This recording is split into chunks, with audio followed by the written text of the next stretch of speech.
আমার গৌসে পাক আব্দুল কাদের জিলানী রাদিয়াল্লাহু তাআলা আনহুকে আল্লাহ দুনিয়ার জমিনে প্রেরণ করে দিলেন।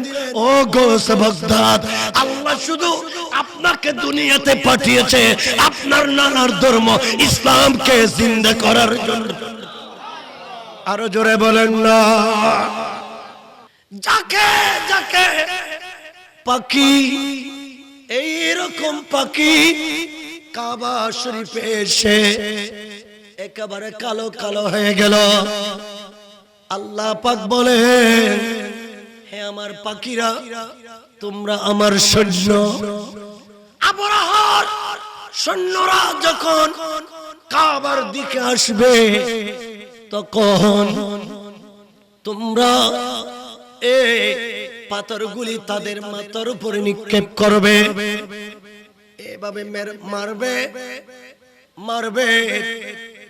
তখন তারমিহিম, এরা যখন মেরে দিলেন বিহিজারতিন, এই পাথরগুলো যখন আল্লাহর নির্দেশে মেরে দিলেন, মিন সিজিল ফাজালাহু কাসফিম মাকুল, আতুরি বুড়ি সব মাথার ভিতর দিয়ে ঢুকে পিছনের রাস্তা দিয়ে বের হয়ে গেছে।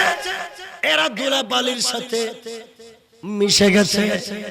যেভাবে কেমিক্যাল ছিটে দিলে মানুষের লাশ খুঁজে পাওয়া যায় না, ওইভাবে পানি পানি হয়ে গেল, এরা নিস্তেজ হয়ে গেল। আল্লাহর ঘরের বিজয় হলো। আল্লাহর ঘরের কি হয়ে গেছে? তবে ওনার কাছে প্রশ্ন, এই সোনাবুড়োর বস্তা যদি এক বস্তা আরি মাথাত করে আনি সাদতুন যদি ফেলন দেয়, মানুষের গাত মাঝে যদি সোনাবুতর বস্তার যদি সাদতুন যদি গুগ ফরে, আচ্ছা মানুষ এবার মরিব না? তারা না মাথাতে মরিব না? কিয়া কিতাবুল লেখত দে ইতারা ফাতরের নিদে ফাতরে গুণ সোনাবুট ফোন সোনাবুটের পরিমাণ প্রত্যেকটি পাথরে কাফেরদের নাম লেখা ছিল। কাফেরদের কি লেখা ছিল? যেখানে সেখানে এটা মেরে দেওয়ার সুযোগ নাই। যেই পাখিকে তিনটা পাথর দিয়েছে, ওই তিনটা পাথরে তিনজন সৈন্যের নাম লেখা আছে, তাদের গায়েই মারে। তাহলে বুলেট গুলি বৃথা যাবে না। এই বুলেট গুলি যার নামে নামে এসেছে তার গায়ে পড়ে যাবে। জোরে বলেন না সুবহানাল্লাহ। ছোট জিনিস, এটা যখন আল্লাহর হাতে লেগে গেছে, জিনিসটা ছোট, আজীবন সোনাবুটের বস্তা সাত থেকে ফেললে আমরা বেঁচে যাব, মরব না। এগুলি তো একই রকম, কিন্তু বেশ কম হলো ওই পাথর আল্লাহ পাকের কুদরতের হাতের সাথে সম্পর্ক। পাকেরা মারে নাই, বরং আল্লাহ পাক মেরেছেন। জোরে বলেন না সুবহানাল্লাহ। আরো জোরে বলেন। ছোট জিনিস, এটার পাওয়ার কি রকম দেখেন।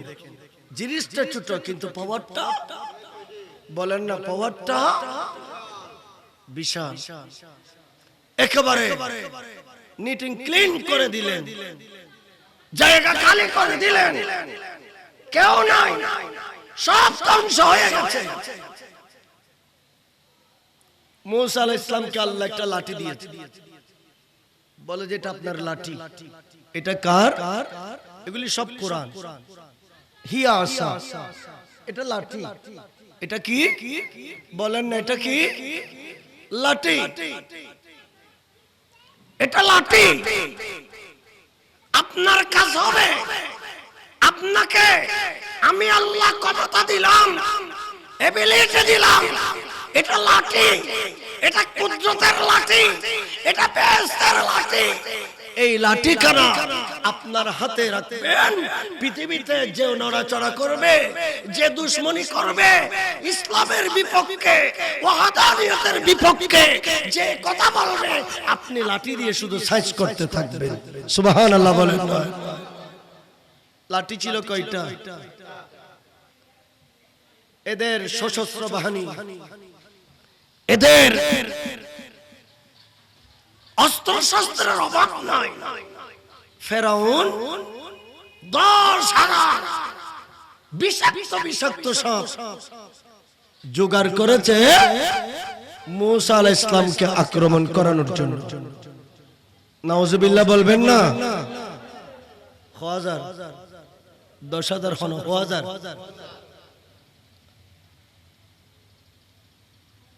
ইয়া আপ অজগর স্বপ্ন জোরাব ন দৌড়াব দিল আর মা বোন হলো তোর মাল দূর কি দেখ কি দে এটা তোর হন কিনে বিষ নাই খরচর ফাইকার নিয়ে যাবে না দৌড়াব দেই না ইয়া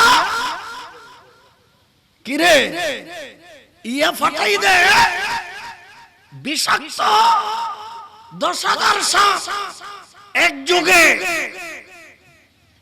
ভয় পাওয়ার কথা না কিরে, ভয় পাওয়ার কথা না।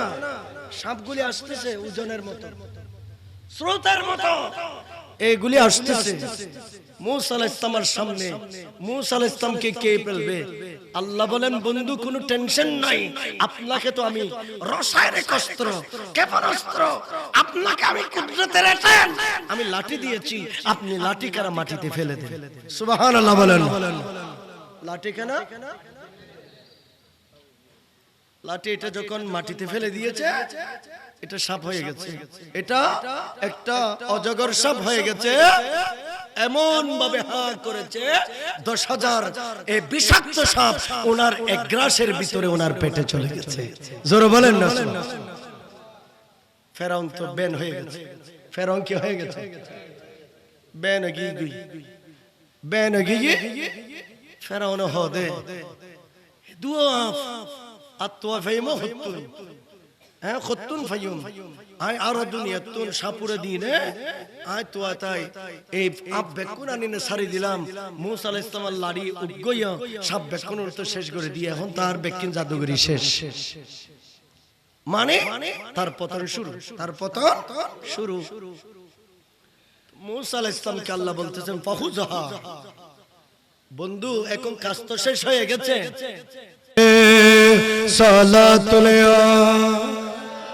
তাহলে গৌসে পাককে আল্লাহ কি দিলেন?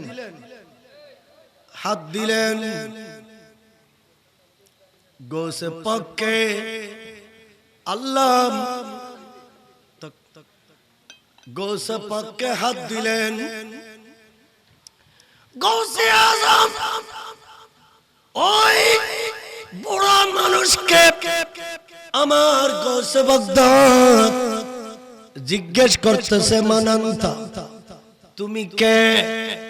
তুমি কে? তুমি বুড়া ছিলে, তুমি ক্লান্ত ছিলে, দুর্বল ছিলে, মরণাপন্ন হয়ে একেবারে 100-150 বছরের মানুষের মতো তুমি রাস্তার ধারে পড়ে আছো।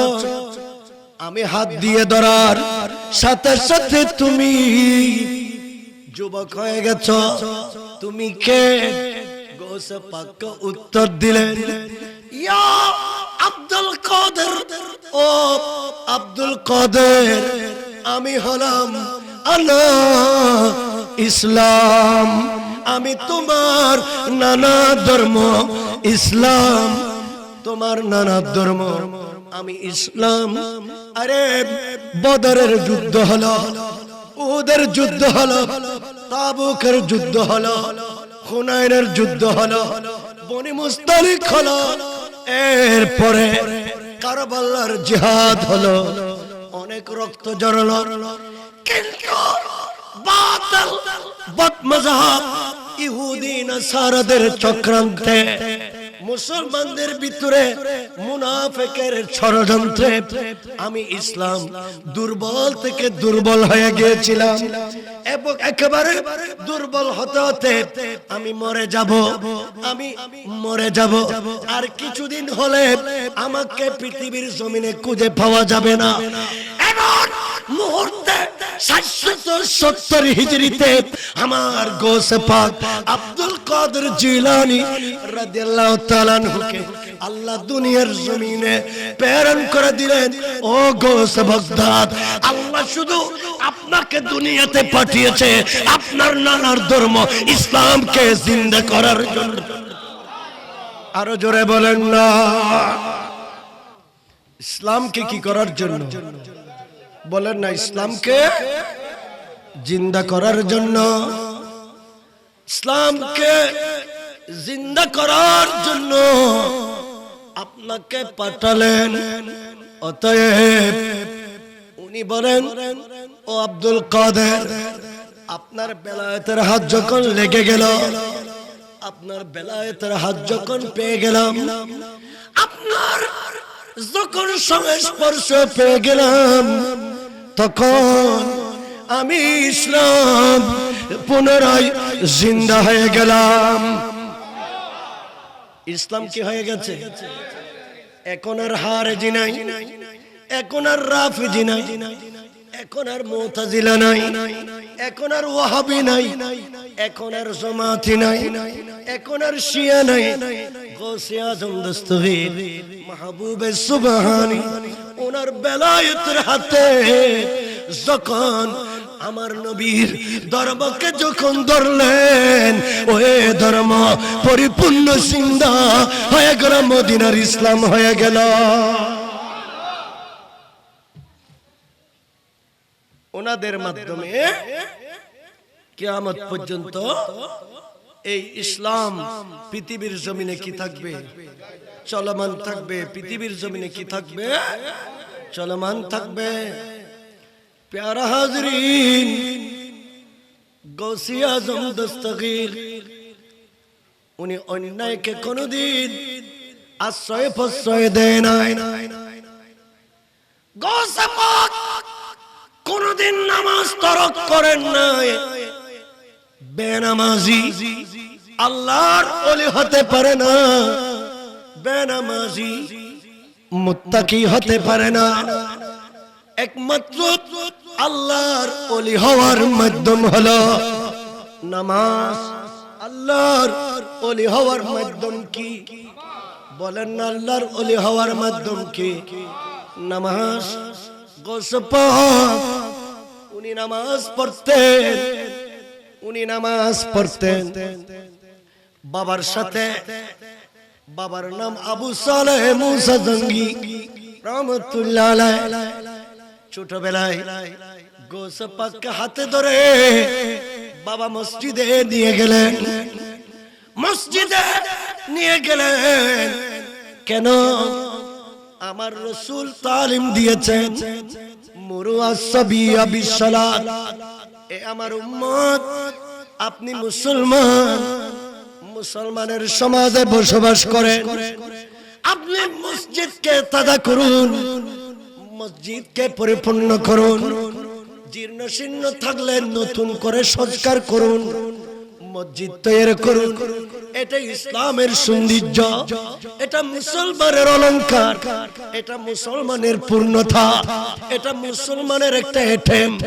মসজিদ সমাজের মধ্যে প্রতিষ্ঠিত থাকা, এটা হলো মুসলমানদের একটা শক্তি। ঠিক কিনা বলেন না? ঠিক কিনা? একটা শক্তিশালী মুসলমানের সমাজের প্রধানতম বৈশিষ্ট্য হলো সমাজে একটা মসজিদ থাকতে হবে। ঠিক কিনা বলেন? প্যারা হাজরিন, গৌসে আজম দস্তগীর উনি মসজিদে গেলেন বাবার সাথে। আমার রাসূল বলেছেন, ছেলের বয়স 7 বছর যখন হবে, ও আমার উম্মত, একা একা মসজিদে যেও না। যাওয়ার সময় আপনার ছেলেকে হাতে ধরে মসজিদে নিয়ে যাও, সে যেন তোমাকে দেখে দেখে নামাজ শিখতে পারে। ফাইদা বালাগা 10 সিনিন, যখন 10 বছর বয়স হবে, সে যদি নামাজ না পড়ে, ফাদরিবুহা, এতদিন আদর করে পাঠিয়েছেন, আর যদি 10 বছর পরে নামাজ না পড়ে মেরে মেরে তাকে মসজিদে পাঠান। এটা হলো আমার প্যারা নবী মুস্তাফার নির্দেশ। তো গৌসে পাককে বাবা 7 বছর বয়সে কোথায় নিয়ে গেছে? নিয়ে গেছে ছোট ছেলে। তো সবাই যখন মসজিদে নিয়ত বাঁধছে, ইমাম হচ্ছেন গৌসে পাকের বাবা। মুসল্লিরা যখন নিয়ত বেঁধেছে, গৌসে পাকে মসজিদ থেকে বের হয়ে মুসল্লিদের জুতাগুলি এইগুলি এখানে, ওইগুলি ওইখানে, এগুলি এখানে, ওইগুলো ছিটে দিলেন। মুসল্লিরা নামাজ শেষ করে বের হয়ে গৌসে পাকের বাবাকে নালিশ দিলেন, আপনি অবুঝ একটা ছেলেকে মসজিদে নিয়ে আসলেন, তিনি তো আমাদের জুতাগুলি এদিক সেদিক করে দিয়েছে, এলোমেলো করে দিয়েছে। গৌসে পাকের বাবা আবু সালেহ মুসা জঙ্গি দৌড়ানি দিল গৌসে পাককে। গৌসে পাক দৌড়তেছে এবং বলতেছে, বাবা আমি আজকে এলোমেলো করে দিয়ে মুনাফিক এবং ঈমানদারদেরকে পৃথক করে দিয়েছি। আরো জোরে বলেন না সুবহানাল্লাহ। সবাই নামাজ পড়লে ঈমানদার হওয়া যায় না, রোজা রাখলে ঈমানদার হওয়া যায় না, হজ করলে ঈমানদার হওয়া যায় না, ঈমানদার হওয়া যায় না। এই কারণে সবাই তো নামাজ পড়ে, এখানে নামাজের ভিতরে মুনাফিকও আছে, ঈমানদারও আছে। এই কারণে আমি ঈমানদারদেরকে ঠিক রেখেছি, মুনাফিকদের জুতাগুলো এলোমেলো করে দিয়েছি। জোরে বলেন না সুবহানাল্লাহ। উনি ছিলেন গৌসে পাক আব্দুল কাদের। উনি মায়ের পেটেই ওলি ছিলেন। উনি মায়ের পেটেই কি ছিলেন? আজকে 7 বছর বয়স, মার কদম ধরে কাঁদতেছে আর কাঁদতেছে। মা বলে, বাবা তোমাকে কে কষ্ট দিয়েছে? মা কেউ কষ্ট দেয় নাই, আমি কষ্ট দিয়েছি, আমি কষ্ট দিয়েছি। আগে তুমি আমাকে মাফ করে দাও, তারপর আমি আমার মনের কথাটা বলে। সুবহানাল্লাহ বলেন। কেন? হুমা জান্নাতুকা ওয়া নারুকা। আমার রাসূল বলেছেন, হে মুসলমানের ছেলে মেয়ে, মুসলমানের ছেলে মেয়ে, তুমি যত বড় ম্যাজিস্ট্রেট হও, যত বড় ব্যারিস্টার হও, যত বড় হাজী হও, যত বড় নেতা হও, যত বড় জজ হও, যত বড় চিফ জাস্টিস হও, তোমার কিন্তু জান্নাত মা জননীর কদম। ব্যস্ত কোথায়? মায়ের কদমে।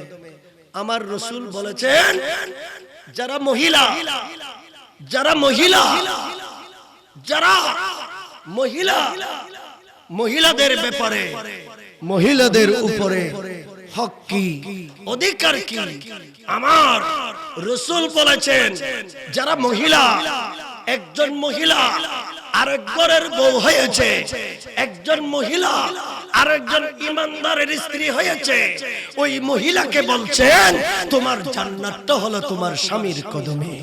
সুবহানাল্লাহ। তুমি যত বড় নেককার হও, তুমি যত বড় নামাজি হও, তুমি যত বড় হাজী হও, তুমি যত বড় শিল্পপতি হও, তুমি যত বড় শিক্ষিকা হও, তুমি যত বড় প্রফেসর হও, তোমার সম্মান, তোমার ইজ্জত, তোমার বেহেশত তোমার স্বামীর কদমে। তোমাকে জান্নাত পেতে হলে স্বামীর কদম ধরেই পেতে হবে। আরো জোরে বলেন না সুবহানাল্লাহ। এখন তো বিবি যদি, স্ত্রী যদি স্বামীর চেয়ে যদি 1 ক্লাস যদি বেশি পড়ে, ডিগ্রি যদি একটা যদি বেশি থাকে, সে স্বামীকে 144 ডিগ্রি পার করে দেয়।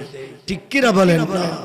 এই রকমের সংস্কৃতি আমাদের দেশে চলে, এই রকমের সংস্কৃতি এই দেশের মধ্যে চলে।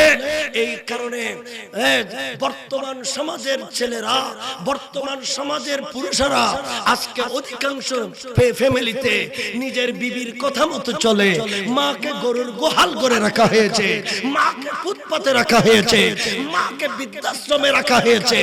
যখন আন্তর্জাতিক ভাবে যখন যারা জার্নালিজম, যারা সাংবাদিকরা আছে, এরা যখন সংবাদপত্রে লিখতে যায়, যখন তাদের থেকে কমেন্টস নিতে যায়, তাদের থেকে যখন ওখানে কলাম নিতে যায়, তখন তারা বলে আমার ছেলে আমেরিকায় থাকে, আমার ছেলে ফ্রান্সে থাকে, আমার ছেলে সচিবালয়ে কাজ করে, আমার ছেলে জুডিশিয়াল ম্যাজিস্ট্রেটের ওখানে চেয়ারে আসীন আছে। কিন্তু দুঃখের বিষয় হলো মা তাদের ঘরের সেই আশ্রয়দাতা হলো না, মা তাদের ঘরের জন্য কিছুই হলো না। আজকে মায়ের জায়গা বৃদ্ধাশ্রম হয়েছে, ঠিক কিনা বলেন?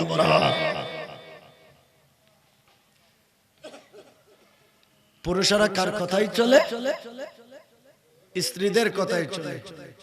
মার কথা এখন পুরুষেরা কেউ মানে বলে না, পুরুষেরা শুনে না।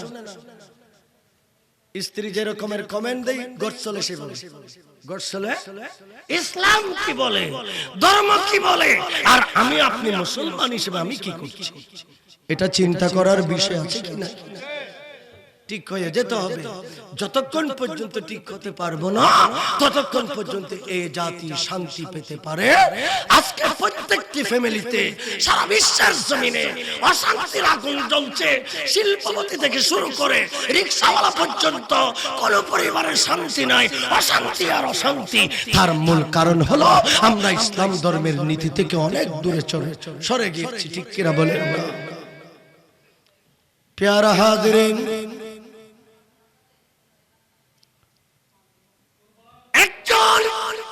পুরুষের বেহেশত মায়ের কদমে। আমার নবী বলেন হুমা জান্নাতুকা ওয়া নারুকা, মা তোমাদের বেহেশত, মা তোমাদের জাহান্নাম। ওয়া সাহিবুহুমা ফিদ দুনিয়া মারুফা। আল্লাহ এই কারণে কোরআনে বলেছেন খবরদার, মা বাবার সাথে ভালো ব্যবহার করে জান্নাত কিনে নাও। আমার রাসূল বলেছেন মলুন, আমার ওই উম্মত মলুন। মলুন হারহ জানো না? মলুন মলুন হদে জারত আল্লাহ এবং রাসূলের লানত কি হদ উম্মতের ভিতরে ওই উম্মত মলুন যে উম্মত মা এবং বাপরে ফাইন আল্লাহ তুন জান্নাত কিনে লইন পারে। বুখারী শরীফের হাদিস। ব্যস্ত কিনিলেন না পারে, ইবো এদে বড় মলুন, ইবা বড় মলুন। আর প্যারা নবী মুস্তাফা হদে সালাসাতুন লা ইয়াদখুলুনাল জান্নাহ, তিন প্রকারের মানুষ কিয়ামতের ময়দানত, তিন প্রকারের মানুষ বেহেশতে যেতে পারবে না। আমার রাসূল বলেছেন তিন প্রকারের মানুষ বেহেশতে যেতে। এর মধ্যে এক নম্বর হলো উকুকুল ওয়ালিদাইন, যে সমস্ত ছেলে মেয়ে মার খেদমত করে নাই, নাফরমানি করেছে, ঘর থেকে বের করে দিয়েছে, মার কথা শুনে নাই,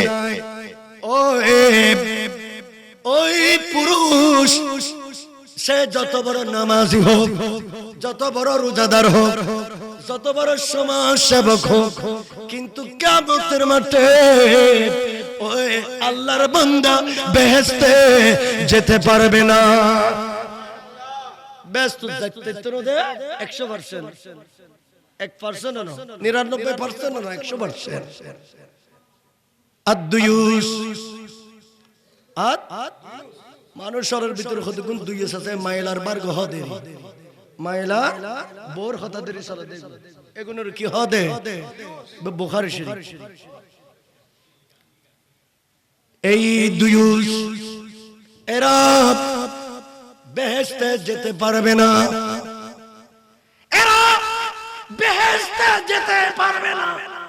আমার প্যারা নবী মুস্তাফা বলেন আর রিজালাতু মিনাল মারআ।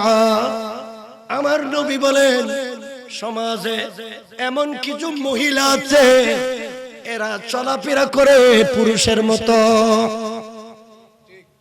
মাইফা শুধু মুসলমানের ঘর কিন্তু ইতি চলতে মদ্দার মতো, ইতি চলতে হার মতো, ইতি চুল লাক্কিতে মদ্দার মতো, ইতি তুন চুল লম্বা লাহুন আসিল, ইতি লাক্কিতে বাইতে, ইতি লাক্কিতে কি হয় না, ইতি তুন শাড়ি আর কামিজ পরন আসিল, ইতি ফিরকিতে শার্ট, ইতি তুম পরন আসিল দিয়ে ফ্যান, হ্যাঁ জিবে কি সালোয়ার, কিন্তু ইতি ফিরকিতে কি জিন্স ম্যাক্স আবয়ব ব্যক্তিদের দেখা যায়।